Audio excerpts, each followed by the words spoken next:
जय हिंद दोस्तों, स्वागत है आप सबका एक बार फिर से आपके अपने यूट्यूब चैनल नॉलेज ग्रंथ में। दोस्तों, जैसे कि आपको पता है कि एमपी पुलिस एग्ज़ाम की जो एक्सपेक्टेड डेट है वो 8 जनवरी को रिलीज़ हो चुकी है और एग्ज़ाम होने के चांसेस भी है। बहुत लोगों को डाउट था कि इलेक्शन की वजह से एग्ज़ाम हो पाएगा कि नहीं हो पाएगा, तो मैंने इस पर एक वीडियो बनाया है। जाकर ज़रूर देखिएगा कि इस पर आचार संहिता का असर होने वाला है, एग्ज़ाम कब होगा, सारे डिटेल्स उसमें बताई गई हैं। तो हम एक जनरल प्रिपरेशन कर रहे हैं कि अगर आपने थोड़ा भी एमपी को पढ़ रखा है तो आप एक रिवीजन कैसे करेंगे। तो अगर इन सब वीडियो को आप 2 बार बस देख लीजिए और आ जाकर एग्ज़ाम दे दीजिए। अगर आपने पढ़ा हुआ है तो आपके लिए बहुत अच्छा, अगर आपने नहीं भी पढ़ा है तो जस्ट वीडियो देखिए, 2 से 3 बार उसका रिवीजन कीजिए और जाके एग्ज़ाम दे दीजिए। आपसे कोई भी क्वेश्चन छूटने वाला नहीं है। तो आशा करता हूँ आपने हमारे चैनल को सब्सक्राइब कर दिया होगा। और इसके अलावा अगर आपको कुछ भी डाउट आता है, किसी भी टॉपिक पे डाउट आता है, आपको कुछ समझ नहीं आ रहा, हमें कमेंट सेक्शन में ज़रूर बताएं, उस पर वीडियो ज़रूर बनाएंगे। इसके अलावा आपको एमपी पुलिस एग्ज़ाम या एमपी पीएससी के सिलेबस से रिलेटेड या तो एग्ज़ाम से रिलेटेड कोई डाउट है तो कमेंट सेक्शन में क्वेश्चन आप पूछ सकते हैं। तो अगर हम मध्य प्रदेश की भौगोलिक स्थिति की बात करें तो मध्य प्रदेश भारत के मध्य में होने के कारण इसे भारत का हृदय स्थल कहा जाता है।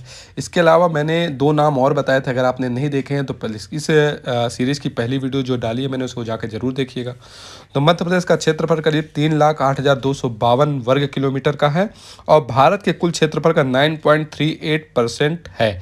बहुत ज़्यादा इंपॉर्टेंट क्वेश्चन है, कई बार एग्जाम में पूछा गया है कि भारत के कुल क्षेत्रफल का कितने प्रतिशत मध्य प्रदेश कवर करता है, तो करीब 9.38% कवर करता है और राजस्थान के बाद देश का दूसरा सबसे अधिक क्षेत्रफल वाला राज्य है। मतलब 2000 में जब आपका छत्तीसगढ़ अलग हुआ तो मध्य प्रदेश उस सब राजस्थान से भी बड़ा था, बट छत्तीसगढ़ के अलग होने के बाद ये दूसरा सबसे बड़ा स्टेट है। अगर हम नॉर्मल बात करें तो लंबाई में अगर इसकी बात करें तो अगर उत्तर से दक्षिण की बात करें तो 605 किलोमीटर का इसका स्ट्रेच है और चौड़ाई की अगर बात करें, मतलब पूर्व से पश्चिम बात करें तो 870 किलोमीटर का। तो इससे ये क्वेश्चन आपसे पूछा जा सकता है कि मध्य प्रदेश की चौड़ाई लंबाई से ज़्यादा है या लंबाई चौड़ाई से ज़्यादा है या लंबाई चौड़ाई दोनों समान है या तीनों स्टेटमेंट गलत हैं। तो ज़रूर ध्यान रखिएगा दोस्तों कि चौड़ाई जो है मध्य प्रदेश की ज़्यादा है, करीब 870 किलोमीटर है। और कमेंट सेक्शन में ये बताइएगा पूर्व पश्चिम और उत्तर दक्षिण के सबसे एक्सट्रीम डिस्ट्रिक्ट कौन से हैं। पड़ोसी राज्यों से लगे मध्य प्रदेश का अगर जिलों की बात करें तो 5 राज्यों से मध्य प्रदेश का बॉर्डर लगता है, जिसमें उत्तर प्रदेश के साथ मैक्सिमम 14 जिले के साथ बॉर्डर शेयर किया जाता है। मुरैना, भिंड, दतिया, शिवपुरी, अशोकनगर, सागर, टीकमगढ़, छतरपुर, पन्ना, सतना, रीवा, सीधी, सिंगरौली, निमाड़। आपको इन डिस्ट्रिक्ट के नाम याद नहीं रखने, बट इतना जरूर ध्यान रखना है कि मैक्सिमम किससे लगता है। उत्तर प्रदेश के साथ 14 जिले, राजस्थान के साथ 10 जिले, करीब झाबुआ, रतलाम, मंदसौर, नीमच, आगर, राजगढ़, गुना, शिवपुरी, श्योपुर और मुरैना, इतने के साथ लगता है। एग्जाम को देने से पहले एक बार मैप को जरूर देखिएगा, अगर आप कहेंगे तो मैप पे एक वीडियो जरूर लेके आऊँगा जिसमें मैं आपको याद कराने की कोशिश करूँगा कि कौन सा डिस्ट्रिक्ट कहाँ पे पड़ता है। इसके बाद अगर हम तीसरे स्टेट की बात करें तो महाराष्ट्र के साथ करीब 9 जिले, अलीराजपुर, बड़वानी, खरगोन, खंडवा, बुरहानपुर, बैतूल, छिंदवाड़ा और सिवनी और बालाघाट। गुजरात के साथ मिनिमम जिले लगते हैं, 2 जिले झाबुआ और अलीराजपुर। और छत्तीसगढ़ के साथ 6 जिले लगते हैं, जिसमें आपका सीधी, सिंगरौली, शहडोल, अनूपपुर, डिंडौरी और बालाघाट। तो इससे क्वेश्चन आने की संभावना ये है कि मैक्सिमम जिले आपके किसके साथ लगते हैं और मिनिमम किसके साथ लगते हैं। तो मैक्सिमम आपके साथ जिले जो लगते हैं उत्तर प्रदेश के साथ 14 और मिनिमम जो लगते हैं आपके गुजरात के साथ लगते हैं। इसके अलावा भी पूछ सकते हैं आपके छत्तीसगढ़ के साथ कितने लगते हैं, महाराष्ट्र के साथ कितने लगते हैं। तो इनको बस कितने जिले रखते हैं और उनको अरेंज कर लीजिएगा बढ़ते क्रम में या घटते क्रम में, इतना आपको याद रखना है। अगर इसकी भौगोलिक या प्राकृतिक विभाजन की बात करें तो भूवैज्ञानिक दृष्टि से मध्य प्रदेश सर्वाधिक प्राचीन गोंडवाना लैंड का भूभाग है, ठीक है। और फिजियोग्राफी मैप ऑफ इंडिया में मध्य प्रदेश को 3 भौगोलिक क्षेत्रों में बांटा गया है। जब हम एमपीपीएससी के लिए प्रिपरेशन करते हैं तो इसका हम विस्तृत स्वरूप पढ़ते हैं, बट इन जनरल आप एमपी के और अगर ग्रेड 4 का एग्ज़ाम या तो आपका कांस्टेबल का एग्ज़ाम की प्रिपरेशन करते हैं तो आपको सिर्फ इतना पढ़ना है कि मध्य प्रदेश के भौगोलिक भागों को 3 भागों में बांटा गया है, ठीक है। तो अगर गोंडवाना लैंड अगर आपने सुना हो कि सबसे पहले जो पूरा अर्थ था वो एक था, उसके बाद ये टूटा था, तो नीचे वाला पार्ट जो हो गया था गोंडवाना लैंड हो गया था। आपको हमें कमेंट सेक्शन में बताना है ऊपर वाले पार्ट को क्या कहा जाता था, ठीक है। अगर आपको नहीं भी आता है तो आप पढ़ के बताने की कोशिश कीजिए, जिससे आपको याद रहेगा। तो अगर पहला जो इसका भौगोलिक डिवीज़न है उसको मध्य उच्च प्रदेश कहते हैं। तो पश्चिम से लेकर पूर्व तक मध्य प्रदेश की उठी हुई भूमि को कहते हैं मध्य उच्च प्रदेश। और इसमें आपका 5 भाग हैं। मालवा का पठार है, मध्य भारत का पठार है, रीवा पन्ना का पठार है, नर्मदा सोन घाटी का पठार है और बुंदेलखंड का पठार है।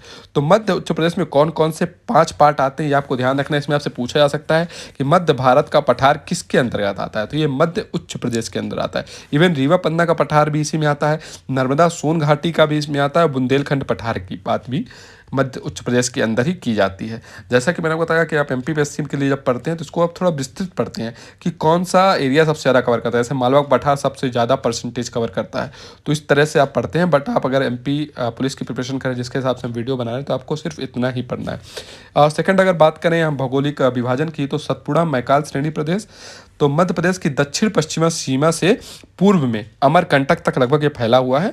और इसके भी 3 उप विभाजन है। जैसे आपका राजपीपला श्रेणी पड़ जाता है, मध्य श्रेणी पड़ जाता है और मैकाल श्रेणी पड़ जाता है। मैकाल अगर आप जानते हो तो नर्मदा को मैकाल सुता कहते हैं, क्योंकि नर्मदा जो निकलती है वो मैकाल सुता से निकलती है।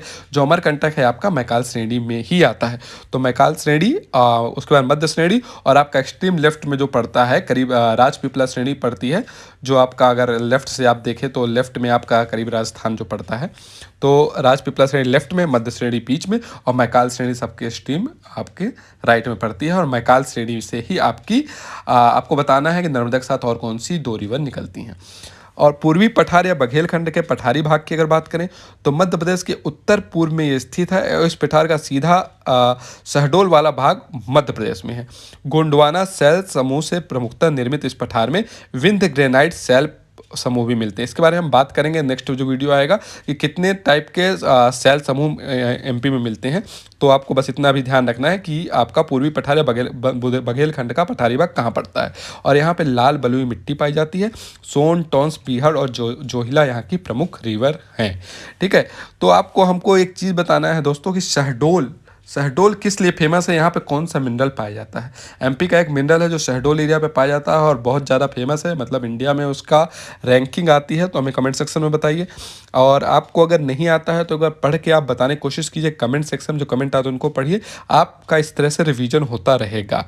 और उसके बाद अगर हम बात करें पूर्वी पठार बघेलखंड का पठारी भाग की, तो आशा करता हूँ वीडियो आपको पसंद